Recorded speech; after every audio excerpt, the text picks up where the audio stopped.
So friends, ఈ particular ట్రెండే market దాదాపు 700 points దాకా రేజ్ అయిందండి. దీనికి గల మెయిన్ రీజన్ ఏంటంటే జిఎస్టీ కట్ అనమాట. ఈ జిఎస్టీ కట్ గురించి మనం వచ్చేసరికి మన యూట్యూబ్ ఛానల్లోనే నిన్ననే చెప్పాం.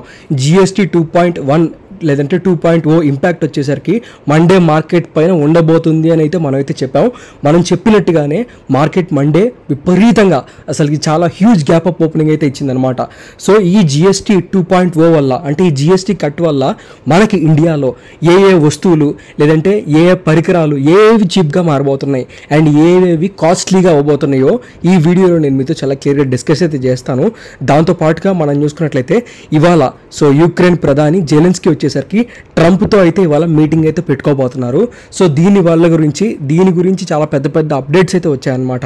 సో ఇది వచ్చేసరికి సక్సెస్ అవ్వబోతుందా, ఫెయిల్ అవ్వబోతుందా, ఈ మీటింగ్ తాలూకు ఎజెండా ఏంటి, ఈ మీటింగ్ ఎటు డైరెక్షన్లో వెళ్ళబోతుంది, దీని ఇంపాక్ట్ రేపటి మార్కెట్ పైన ఎలా ఉండబోతుంది అనే టాపిక్ గురించి కూడాను ఈ వీడియోలో నేను మీతో చాలా క్లియర్గా డిస్కస్ అయితే చేస్తూ, దాంతోపాటుగా మనం కనుక అబ్జర్వ్ చేసుకున్నట్లయితే వొడాఫోన్ ఐడియా గురించి, దాని తర్వాత మనం కనుక చూస్తే సుజలాన్ గురించి, అశోక్ లేలాండ్ గురించి అండ్ దాంతోపాటు ఓలా ఎలక్ట్రిక్ గురించి చాలా పెద్ద అప్డేట్ అయితే వచ్చింది. దాని గురించి అయితే నేను మీతో మాట్లాడాలి. దాంతోపాటు సెగ్యులిటీ గురించి, ఎస్ బ్యాంక్ గురించి, పీజీ ఎలక్ట్రోప్లాస్ట్ కంపెనీ గురించి అండ్ దాంతోపాటు మనం కనుక అబ్జర్వ్ చేసినట్లయితే ఎవెన్యూ సూపర్ మార్కెట్స్ గురించి, మారుతి సుజుకి గురించి అండ్ టాటా మోటార్స్ గురించి. సో తమిళనాడులో ఉన్న ప్రతి ఒక్క కంపెనీ గురించి ఈ వీడియోలో నేను మీతో చాలా క్లియర్గా డిస్కస్ అయితే చేస్తాను. ఒక్కొక్క కంపెనీ గురించి చెప్పేటప్పుడు ప్రజెంట్ ఈ పర్టికులర్ కంపెనీస్ని ఇంపాక్ట్ చేస్తున్న విషయాలు ఏంటి, ఆ విషయాలు ఎలా డెవలప్ అయిపోతున్నాయి, వాటి ఇంపాక్ట్ మళ్ళీ కంపెనీ మీద ఎలా ఉండబోతుంది, పాజిటివ్ ఇంపాక్టా నెగిటివ్ ఇంపాక్ట్ అన్న టాపిక్ గురించి కూడా ఈ వీడియోలో మీతో మాట్లాడతాను. ముందుగా నేనండి మీ తెలుగు స్టాక్ మార్కెట్ హంటర్ని. మన దగ్గర అయితే టెలిగ్రామ్ ఛానల్ అయితే ఉందండి. దాంట్లో మనం ఫ్రీగా టిప్స్ కూడా ఇస్తున్నాం. మీలో ఎవరికైనా ఇంట్రాడే ట్రేడింగ్ రాకపోయినా ఇంట్రాడే ట్రేడింగ్ నేర్చుకుందాం ఇంట్రెస్ట్ ఉన్నా సరే మన ఈ టెలిగ్రామ్ ఛానల్కి అయితే జాయిన్ అవ్వచ్చు. So for free intraday tips and calls please join Telegram channel link కింద డిస్క్రిప్షన్ పిన్ కామెంట్లో ఇస్తున్నాను. ఆల్మోస్ట్ 60,000 సబ్స్క్రైబర్స్ డైలీ మన free intraday calls and tips అయితే పొందుతున్నారు. మన ఈ టెలిగ్రామ్ ఛానల్కి అయితే జాయిన్ అవుతాయి. సో మీరు కూడా ఫ్రీగా ఇంట్రాడే టిప్స్ అండ్ కాల్స్ పొందాలనుకున్నట్లయితే మన ఈ టెలిగ్రామ్ ఛానల్కి మీరు కూడా జాయిన్ అవ్వచ్చు. మన సబ్స్క్రైబర్స్ లాగా మీరు కూడా ఫ్రీగా ఇంట్రాడే ట్రేడింగ్ అయితే నేర్చుకోవచ్చు. టెలిగ్రామ్ ఛానల్ తాలూకు లింక్ కింద డిస్క్రిప్షన్ అండ్ పిన్ కామెంట్లో అయితే ఇస్తున్నాను కదా. దయచేసి మన టెలిగ్రామ్ ఛానల్కి ఎవరైనా సరే జాయిన్ అవ్వాలనుకున్నట్లయితే కింద డిస్క్రిప్షన్ అండ్ పిన్ కామెంట్లో టెలిగ్రామ్ లింక్ మాత్రం క్లిక్ జాయిన్ అవుతామండి. సో దట్ మీరు వచ్చేసరికి మిగతా టెలిగ్రామ్ ఛానల్స్లో జాయిన్ అయితే అవ్వకుండా ఉంటారనమాట. సో ఫస్ట్ ఆఫ్ ఆల్ ఈ వీడియోలో జిఎస్టీ 2.0 కన్నా ముందు ఒక్కసారిగా ఈ ట్రంప్ జెలెన్స్కీ వ్యవహారం ఏంటో ఒకసారి నేను మీకు చెప్తా. సో ఈరోజు పొద్దున్నే మనం కనుక అబ్జర్వ్ చేస్తే ట్రంప్ వచ్చేసరికి చాలా పెద్ద ట్వీట్ అయితే పెట్టాడు, ఎప్పుడు పెట్టేటట్టుగానే. ఆయన చెప్పిన విషయం ఏంటంటే, ఒకవేళ యుక్రెయిన్ ప్రధాని కనుక అమెరికా వచ్చినా సరే టేబుల్ మీద మేము వచ్చేసరికి యుక్రెయిన్ నాటోలో చేరే విషయం పైన అసలు మాట్లాడుకోము అండ్ దాంతోపాటుగా యుక్రెయిన్కి రష్యా ఏవైతే యుక్రెయిన్ స్థావరాలు ఆక్రమించుకుందో అవి మళ్ళీ తిరిగి యుక్రెయిన్కి అప్పగించే విషయాలు మాత్రం మాట్లాడుకోము. టేబుల్ మీద ఈ 2 పాయింట్స్ మాత్రం పెట్టే ప్రసక్తే లేదు ససేమిరా అని డైరెక్ట్గా చెప్పాడు అనమాట. సో ఇక్కడ మనకి క్లియర్గా అర్థమవుతుంది ఏంటంటే, పుతిన్ వచ్చేసరికి నిన్న ట్రంప్ దగ్గరికి వచ్చి గెలిచి వెళ్ళాడు. ట్రంప్కి కావాల్సింది యుక్రెయిన్ బాగుపడడం కాదు, ట్రంప్కి కావాల్సింది కేవలం నోబెల్ పీస్ అవార్డు. దానికి ట్రంప్ని పుతిన్ వచ్చేసరికి నామినేట్ చేయడం అనమాట. సో ఈ డెవలప్మెంట్స్ అన్ని మనం చూసుకున్నట్లయితే ఈరోజు మనం కనుక అబ్జర్వ్ చేస్తే, ఇప్పుడు ఈ జెలెన్స్కీ, ఈ యుక్రెయిన్ ప్రధాని ఎవరైతే ఉన్నాడో, ఈ ప్రైమ్ మినిస్టర్ ఎవరైతే ఉన్నాడో, ఆయన వచ్చేసరికి ఒకవేళ ట్రంప్ దగ్గర కూర్చొని వెళ్ళి మాట్లాడినా సరే పీస్ మీటింగ్ కోసం ట్రంప్ ఏదో చేసి కన్ఫ్యూజ్ చేస్తాడు. సో అందుకనేసి ఇప్పుడు మనం చూసుకున్నట్లయితే ట్రంప్కి అగైనెస్ట్గా ఇప్పుడు జెలెన్స్కీ లేడు, ట్రంప్ చేతిలో కీలు బొమ్మలా తయారయ్యాడు. సో ఇప్పుడు ఈయనతో పాటు ఎవరెవరు వెళ్తున్నారంటే యూరోప్ ఇంకా నాటో లీడర్స్ మొత్తం కలిసి జెలెన్స్కీతో పాటు వెళ్తున్నారు అనమాట. సో జెలెన్స్కీ ఇప్పుడు ట్రంప్తో మాట్లాడలేడు కదా, ఎందుకంటే ట్రంప్ని ఎదిరించి లేదంటే నెగోషియేట్ చేసే అంత సత్తా ఇప్పుడు జెలెన్స్కీ దగ్గర లేదు.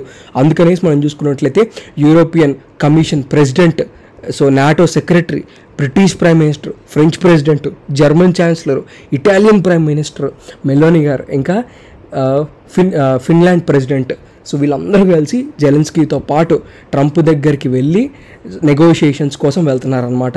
వీళ్ళందరినీ ఫస్ట్ ఆఫ్ ఆల్ ట్రంప్ ఒకేసారి వచ్చి టేబుల్ మీద కూర్చోబెట్టి మాట్లాడు. ఫస్ట్ జెలెన్స్కీని ఇన్వైట్ చేస్తాడు, జెలెన్స్కీతో బైలాటరల్ మీటింగ్ ఉంటుంది. దాని తర్వాత ఆ బైలేటరల్ మీటింగ్ తర్వాత వీళ్ళందరితో తర్వాత మీటింగ్ అయితే సపరేట్గా పెట్టుకుంటాడనమాట. సో ఇక్కడ మీరు చూసుకోవచ్చు. సో యూరోపియన్ లీడర్స్ వైట్ హౌస్కి వస్తారు. ట్రంప్ వచ్చేసరికి ఫస్ట్ జెలెన్స్కీని మీటింగ్లోకి తీసుకెళ్ళి ఒక 45 minutes so Trump Zelensky separate meeting ఉంటుంది. దాని తర్వాత ట్రంప్ యూరోపియన్ లీడర్స్ అందరినీ కలిసిన తర్వాత మల్టీలేటరల్ మీటింగ్ యూరోపియన్ లీడర్స్ ఇంకా జెలెన్స్కీతో పాటు కూర్చోబెట్టి అందరినీ మాట్లాడతాడు అనమాట. సో ఇక్కడ మనకు క్లియర్గా అర్థమవుతుంది ఏంటంటే ట్రంప్ సపరేట్గా జెలెన్స్కీని తీసుకెళ్ళి మరి బుజ్జగిస్తాడో జోగొడతాడో భయపెడతాడో మనకు తెలియదు, కానీ పుతిన్ చేతిలో మాత్రం సో జెలెన్స్కీ తాలూకా రాజ్యాలను మాత్రం తీసుకెళ్ళి పెట్టబోతున్నాడు, which is a positive for the global markets అనమాట. గ్లోబల్ మార్కెట్స్కి రష్యా యుక్రెయిన్ యుద్ధం ముగియడమే కావాలి. ఇది ఇలా పక్కన పెట్టేస్తే GST 2.0 సో నన్ను అడిగితే ఇది అసలుకి path breaking, ground breaking, record breaking అసలుకి చాలా పెద్ద డెవలప్మెంట్ అనమాట ఇండియాలో. ఎందుకు అంటే మీకు కనుక గుర్తున్నట్లయితే లాస్ట్ వీక్ మనం పెట్టిన ఒక వీడియోలో ఇండియా తాలూకా కన్జంప్షన్ అనేది లాస్ట్ 8 ఇయర్స్లో ఈ పర్టికులర్ క్వార్టరే రికార్డ్ బ్రేకింగ్ లో అని చెప్పాను అనమాట. అంటే ఈ క్వార్టర్ మన జనాలందరూ ఎంత తక్కువ డబ్బు ఖర్చు పెట్టారంటే ఇంత తక్కువ డబ్బు ఎప్పుడు చరిత్రలో ఈ లాస్ట్ 8 ఇయర్స్లో ఎవరు ఖర్చు పెట్టలేదు అనమాట. అంత తక్కువ డబ్బు ఖర్చు పెడుతున్నాం. ఎందుకంటే ఒకటి మన శాలరీలు తగ్గిపోయినాయి, ఇన్ఫ్లేషన్ పెరిగిపోయింది, ఏది కొనాలన్నా డబ్బు. ఇలాంటప్పుడు కరెక్ట్గా GST కట్స్ అయితే వచ్చినాయి అనమాట. సో ఇప్పటి నుంచి ఇండియాలో ఏదేది చీప్ అవ్వబోతుంది, ఏదేది కాస్ట్ అవ్వబోతుంది. ఇప్పుడు దాకా ఇండియాలో 4 స్లాబ్లు ఉన్నాయి. ఒకటి 5%, 12%, 18%, 28% GSTలు అనమాట. అంటే 100 రూపాయలు బట్టి మనం కనుక ఏదైనా వస్తువు కొంటే అదనంగా దానికి ఎక్స్ట్రాగా మనం ఒక 12% అని, 18 అని, 28% అని GSTలు కట్టుకుంటూ వచ్చాం 100 రూపాయల వస్తువుకి. గోల్డ్కి అయితే 3% GST ఇప్పుడు ఎలా ఉందో తర్వాత కూడా అలాగే ఉండబోతుంది.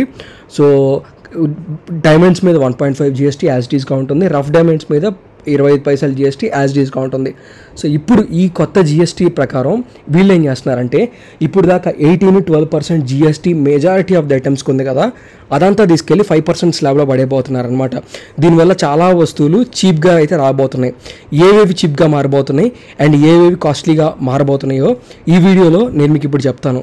సో బేసికల్గా మీరు చూసుకున్నట్లయితే సో మోస్ట్లీ ఈ 12% GST నుంచి 5% GST స్లాబ్కి వెళ్ళిపోయిన ఐటమ్స్ ఏవైతే FMCG అనమాట, టూత్ పేస్ట్లు, సోపులు, ఇవన్నీ ఇంతకుముందు 12% GST ఉండేవి.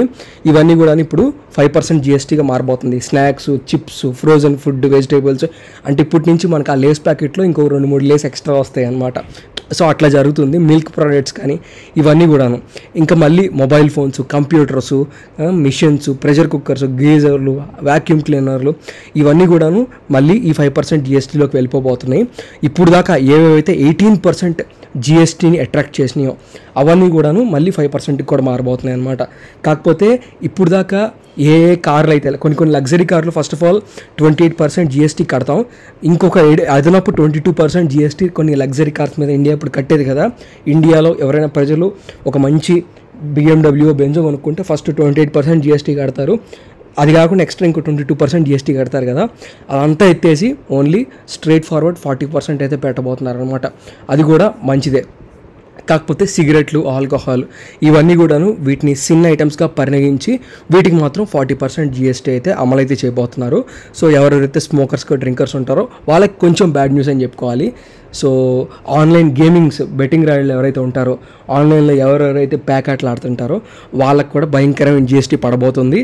సో ఇవన్నీ కూడా తీసుకొచ్చిన ఇంపాక్ట్ అనమాట GSTకి. సో దీనివల్ల ఈ దివాళీ నుంచి ఈ GST అనేది అమల్లోకి రాబోతుందని అయితే గవర్నమెంట్ అయితే చెప్పుకుంటూ వస్తుంది. సో ప్రజెంట్ ఇప్పుడు దీనివల్ల బాగా ఇంపాక్ట్ అవుతున్న సెక్టార్స్ ఏంటయ్యా అంటే ఒకటి మేజర్గా మనం చెప్పుకోవాల్సింది సో కార్లు అనమాట. సో కార్ల సెక్టర్, ఆటోమొబైల్ సెక్టర్ ఏం జరుగుతుంది అంటే ఇప్పుడు దాకా మనం ఆటోమొబైల్ రంగంలో చాలా హ్యూజ్ GST పే చేయాల్సి వస్తూ ఉండేది. అది కాస్త 28% నుంచి 12%కి మారబోతుంది అనమాట. సో దీనివల్ల కార్స్ కొంచెం చీప్గా రాబోతున్నాయి. అందుకనేసి ఈరోజు మనం కనుక చూసుకుంటే టాటా మోటార్స్ కానీ లేదంటే మారుతి సుజుకి కానీ ఈ 2 కంపెనీలు విపరీతంగా ర్యాలీలు ఇస్తున్నాయి. సో ఒక కార్కి 28% GST కట్టడం అంటే చాలా చాలా చాలా ఎక్కువ అనమాట. దాదాపు ఒక 10 లక్షల్లో 28% అంటే 2.8 ల్యాక్, దాదాపు 3 లక్షలు అనమాట. సో ఆ 3 లక్షల్లో నుంచి మనం ఒక 1 ల్యాక్ లేదంటే 2 ల్యాక్స్ తీసేసామంటే మనకు ఒక 10%, 20% బర్డెన్ తగ్గినట్టే ఆ కార్ పైన. సో ఒక పెద్ద కార్ 10% మనకి డిస్కౌంట్ ప్రైస్కి వస్తుంది అంటే అది అసలుకి మనం చెప్పుకోదగిన విషయం. చాలా చీప్గా వస్తున్నట్టు, చాలా మంచి ప్రైస్కి వస్తున్నట్టు. సో కార్ తాలూకా సేల్స్, బైక్ తాలూకా సేల్స్, వాషింగ్ మిషన్ తాలూకా సేల్స్ ఇవన్నీ కూడా బాగా ఇక మీదట ఉండబోతున్నాయి అని అన్ని అనలిస్టులు అందరూ చెప్తున్నారు. అందుకనే ప్రజెంట్గా మనం ఇప్పుడు ఈ ఆటో స్టాక్స్లో ర్యాలీ అనేది చూడొచ్చు. దాంతోపాటు మీకు కనుక గుర్తున్నట్లయితే ఇప్పుడు నేను ఇందాక ఎఫ్ఎంసీజీ అని చెప్పాను కదా, ఎఫ్ఎంసీజీకి సంబంధించినంత వరకు డీమార్ట్ ఉంది.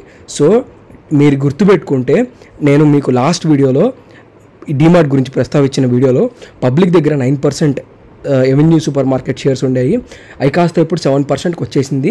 డిఐఎస్ అంటే మ్యూచువల్ ఫండ్స్ పబ్లిక్ దగ్గర నుంచి కొనుక్కొని వాళ్ళ దగ్గర పెట్టుకున్నాయని చెప్పాను.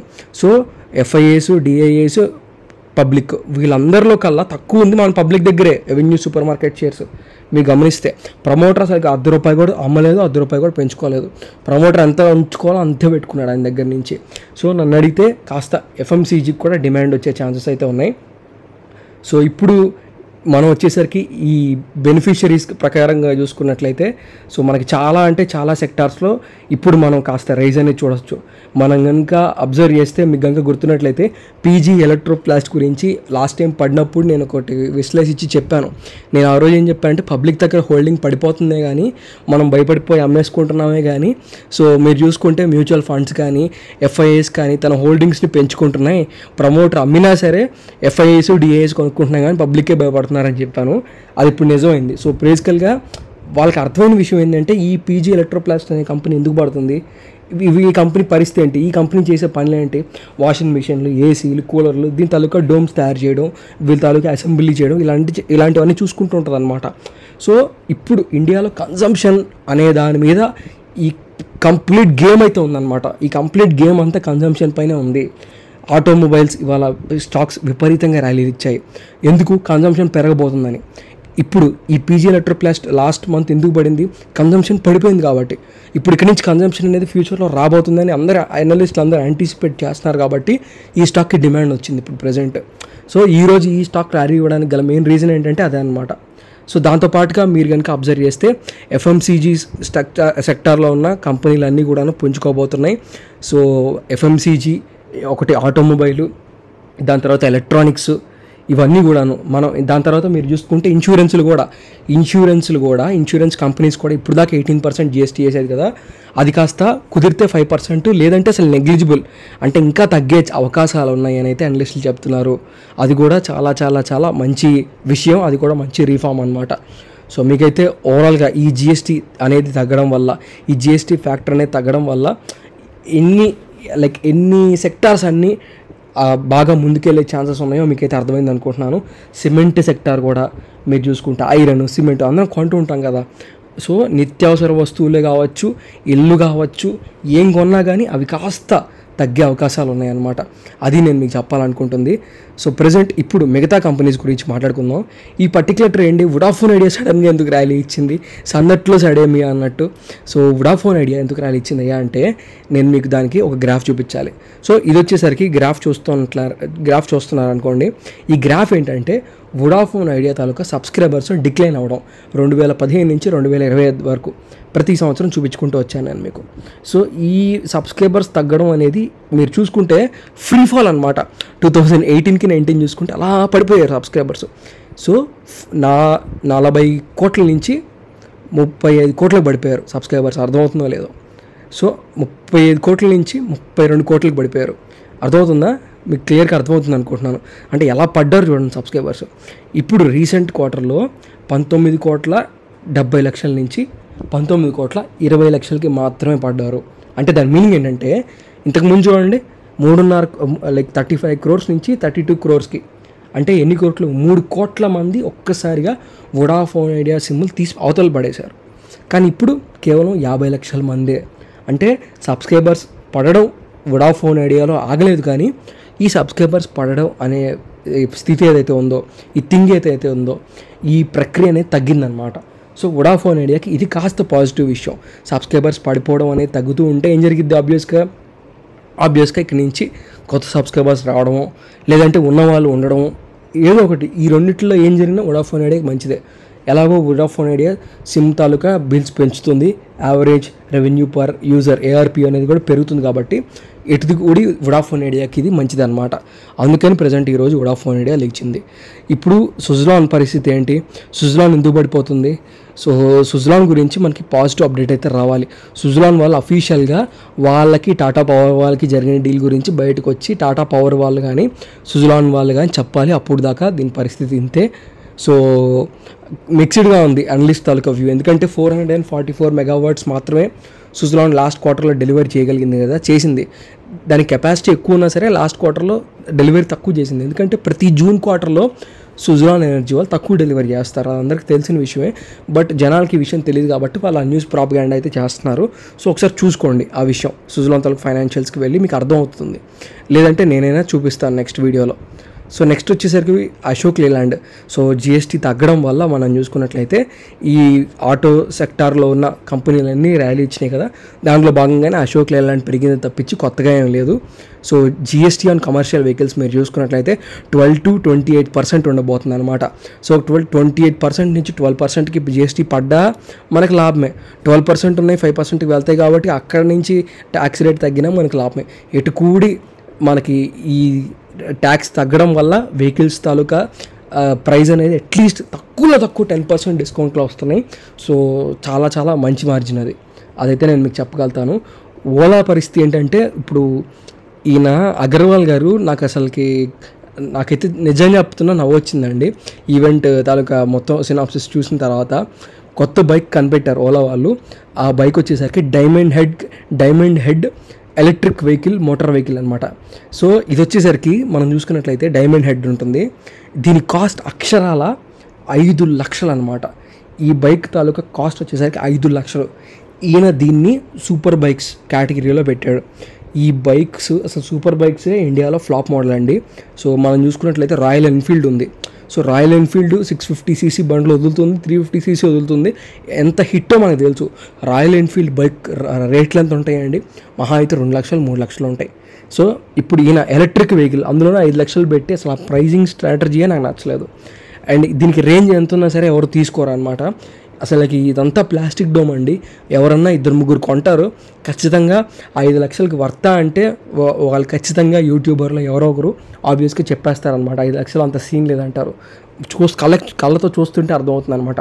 కేటీఎం స్పోర్ట్స్ బైకులు కూడా 5 లక్షలు లేవండి. సో ఇప్పుడు ఈయన చెక్ చేసి ఇది ఓలా, ఇది ఎలక్ట్రిక్ బైకు, ఇది 5 లక్షలు అంటే ఎవరు కొనరు. చాలా చీప్ క్వాలిటీ మెటీరియల్ వాడతారని చాలా క్లియర్గా అర్థమవుతుంది. ఇది ఓన్లీ ఎలక్ట్రిక్ బైక్ ఏదో 5 లక్షలు పెట్టని కొనుక్కున్నానని చెప్పుకోవడానికే తప్పించి ప్రాక్టికల్ యూసేజ్గా మనం ఇండియన్ మైండ్ సెట్ ప్రకారం, ఇండియన్ సైకాలజీ ప్రకారం నేనైతే అంత సక్సెస్ అవ్వదు అనుకుంటున్నాను. అండ్ అందులో ఓలా ఎలక్ట్రిక్ స్కూటర్స్ ఒక్కొక్కరు 1,50,000 2 లక్షలు పెట్టి కొన్నాక కూడా మోసపోయిన తర్వాత కూడా 5 లక్షలు పెట్టి ఈయన మోటార్ సైకిల్స్ కొంటారని అయితే అస్సలు అనుకోవట్లేదు. సో ఒకవేళ కొన్నా కానీ సేల్స్ అంత హ్యూజ్గా అందరూ కొనే పరిస్థితి అయితే లేరైతే నేను అంత అనుకుంటున్నాను. ఎస్ బ్యాంక్ పరిస్థితి ఏంటి? ఎస్ బ్యాంక్ ఇంకా వెయిట్ అండ్ వాచ్ మోడ్లో ఉండాలండి. సో రీసెంట్గా మ్యూచువల్ ఫండ్స్ 1.65 నుంచి 2.3కి తన హోల్డింగ్ అయితే పెంచుకుంది, which is a positive sign of progress. సెగ్యులిటీ గురించి ఒక అప్డేట్ అయితే ఇవ్వాలండి. సో నేను వచ్చేసరికి మన లాస్ట్ వీడియోలో మిస్ చేశాను ఈ పార్ట్ని. సో ఇంతకుముందు సెగ్యులిటీ ప్రమోటర్ వచ్చేసరికి సో 82% ఆఫ్ ద షేర్స్ని తన దగ్గర పెట్టుకునేవాడు. ప్రమోటర్ ఆ 82%ని కూడా ప్లెడ్జ్ చేసి పెట్టాడు, అంటే బ్యాంకులకి తాకట్టు పెట్టాడు. రీసెంట్గా సెగ్యులిటీ తన హోల్డింగ్ని తగ్గించుకుంది, 82 నుంచి 67కి తగ్గించేసుకుంది. కానీ ఈ 67% ఏదైతే ఉందో ఇంతకుముందు ప్లెడ్జ్ అయి ఉంది కదా, అంటే బ్యాంకులో తాకట్టు పెట్టి ఉంది కదా, ఆ తాకట్టుని విడిపించారు.